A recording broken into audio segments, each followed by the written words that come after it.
Энэ удаагийнхаа дугаараар би та бүхэндээ Японы бас нэгэн сонирхолтой соёлын талаар ярьж өгөх болно.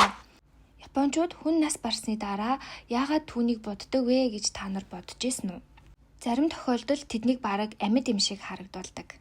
Үүнийг Япончууд нас баралтын дараах буудалт гэж нэрлэдэг.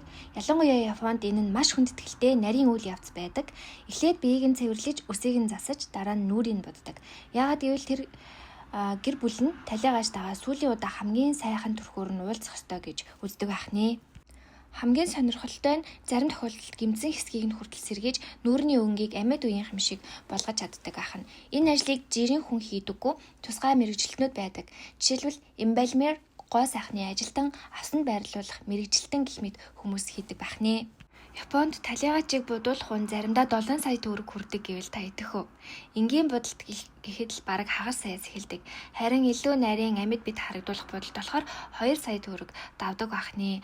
Хамгийн сонирхолтой нь эмбалминг буюу биеийг хадгалж сэргээхтэй хосолбол 7 сая төгрөг хүрдэг байхнэ.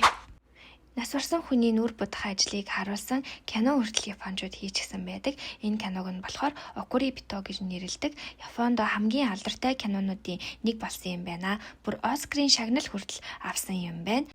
Энэ киноны хэсгээс товчхон ярьж өгвөл нэг залуу санамсаргүй явж агаад талигаачийг авсанд бэлтгэдэг ажилд ордог.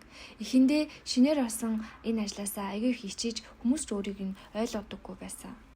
Гэтэ тэр аажмаар ажлаа ойлгодог болж энэ ажил бол зүгээр нэг үхэл биш. Энэ бол хүмүүсийг хамгийн сүүлийн удаа хүндэтгэлтэй өдөх урлаг юм байна гэж ойлгож ажлаа хичээнгүйлэн хийж эхэлдэг. Талигаачийг угааж, хувцлаж, буддаг.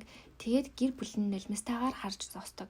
Тэр мөчөд үхэл аимшигтай биш, харин тайван болдог. Магадгүй бидний ойлгодоггүй үхлийн талаарх ойлгомжгүй зүйлсийг харуулсан кино учраас энэ кино Оскарын шагнал авсан байж магадгүй юм.